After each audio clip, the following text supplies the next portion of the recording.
Hey guys, Mr. Bowman here. Today's learning objective is in red, and we are learning to use Pythagoras Theory to find unknown sides of a given right angle triangle.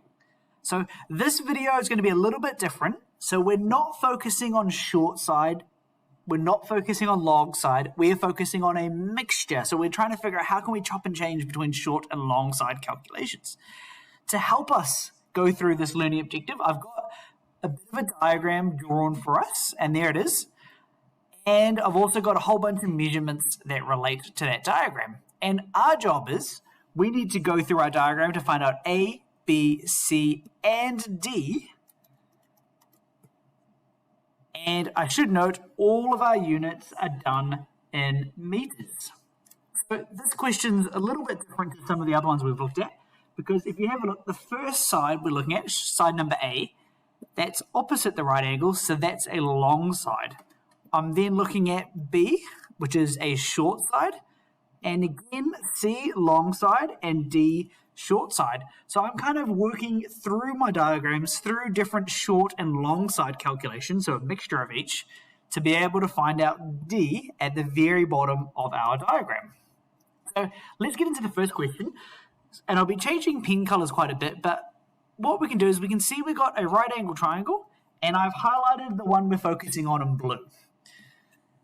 And once you've done that, you then need to label. Hopefully you can recall your steps. So the first step is always label the sides. And don't forget A, B, and C, what you're aiming for. So opposite the right angle, that's always side number C. And the two that join to make the right angle are your A and B's. Once you've done that, you then need to substitute. And that's when you put your A, your B, and your C values into the equation.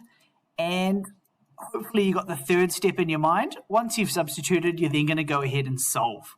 So let's get into that for our first one. So we're going to jot down our formula. A squared plus B squared is equal to C squared. We know that A is equal to 12. That's from our diagram up here. And similarly, we know that B is equal to 8. B is equal to 8. And that last one, we don't know the C value or the A value. We're going to make C equal to A. And then we're going to substitute. A squared becomes 12 squared. B squared becomes 8 squared. So we're going to go plus 8 squared. And then C squared is going to become A squared. So we've got 12 squared plus 8 squared equals A squared. We're now going to go ahead, use our algebra, and solve for A. So we're on our third step now. 12 squared is 144. 8 squared is 64. We add those together, and that's going to get us to, that is equal to A squared. We add these together, that gets us to 208. So 208 is equal to A squared. This squared becomes a square root. So the square root of 208 is equal to A. We're then going to go ahead, grab out our calculators for this part. Square root of 208, that's equal to 14.4 meters. And for the purposes of this video, I'm just going to round everything to one decimal point. So we now know that this A value, that's actually 14.4 meters. Forgive the bad writing, but there you go, 14.4. And we're now going to shift our way through the diagram. We're now going to have a focus on this green right angle triangle. Hopefully you can see it. It forms part of our bigger diagram. But we're going to follow the same steps. We're going to start off with our equation. A squared plus B squared is equal to C squared. We're going to look at our green diagram to label the sides, A, B, C. So our right angles down the bottom here, opposite to that is the C value. I'm going to write C up here. It's going to get very messy with a lot of letters, but let's focus on the green parts of our diagram. And we've got A and B on the two short sides to finish off our equation. This time around, you'll see we're trying to calculate this B side. This is a short side calculation, whereas our first part was a long side calculation. So we know that A is going to be equal to 14.4. We know that B, that's not right. That's A is going to be equal to 11. B will be equal to B, and then C will be equal to 14.4. We're now going to go ahead and substitute. So 11 squared, that's the A squared, plus B squared, that's unchanged, is going to be equal to 14.4 squared. We're now going to calculate the squared parts of the numbers. So 11 squared is 121, plus b squared will be equal to 14.4 squared. And I'm going to use my calculator for this. So 14.4 squared, that gets me to 207.36. We then use a bit of algebra to do this. We're going to go take away and take away. That way we're left with just the b on this side. So b squared is going to be equal to, so again I'm using my calculator for this last step, 86.36.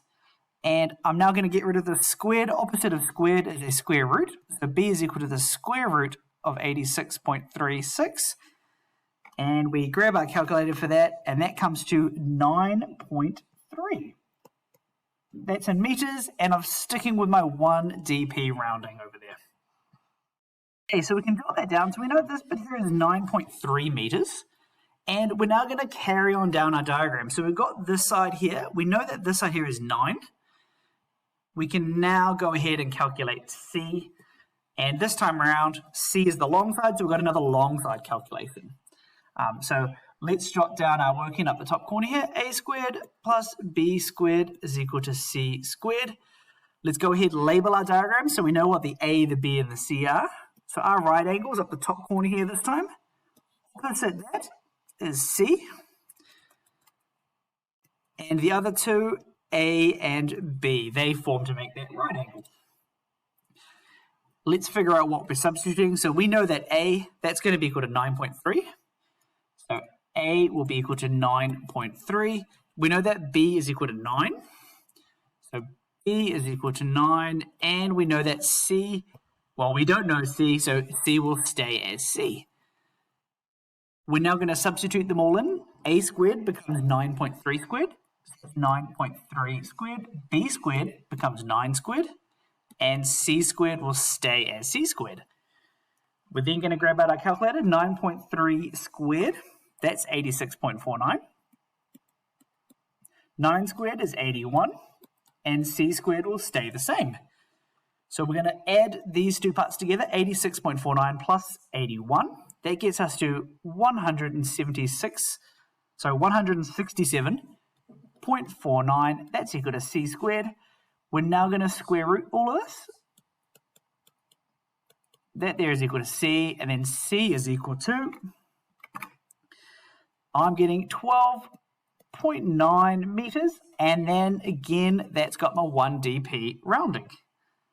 We've now got the C value here, that's 12.9, so let's write that in, 12.9 meters, and that leads us to our final triangle of our shape. So we've got the 5, we've got the 19.9, we're just trying to find out the short side down the bottom that we've called D. So again, write down our formula, A squared plus B squared is equal to C squared. We'll label our sides, so opposite, that's going to become C, and then we've got A and B forming the right angle. So we know that A will be equal to 5, B will be equal to D, and C will be equal to 12.9. I'm now going to substitute each of my parts. So this A squared is going to become 5 squared. So 5 squared, B squared is going to become D squared, and C squared is going to become 12.9 squared. We're now going to have a look at the lid or the numbers. We're going to evaluate those. That's 25 plus D squared is equal to 12.9 squared. Just getting my calculator for that. 12.9 squared is equal to 166.41. A bit of algebra. We're going to go minus 25, minus 25. So D squared will be equal to 141.41. D will be equal to the square root of 141.41. And we'll definitely need our calculator for that square root calculation, 141.41, and I'm getting 11.9 meters, 1 dp. So guys, relatively long video, but hopefully you can see how I used a mixture of short side and long side calculations to kind of start at the top of our diagram and work down to find that missing side all the way down the bottom there. Thank you so much for watching, guys. Now let's get into heaps and heaps of practice.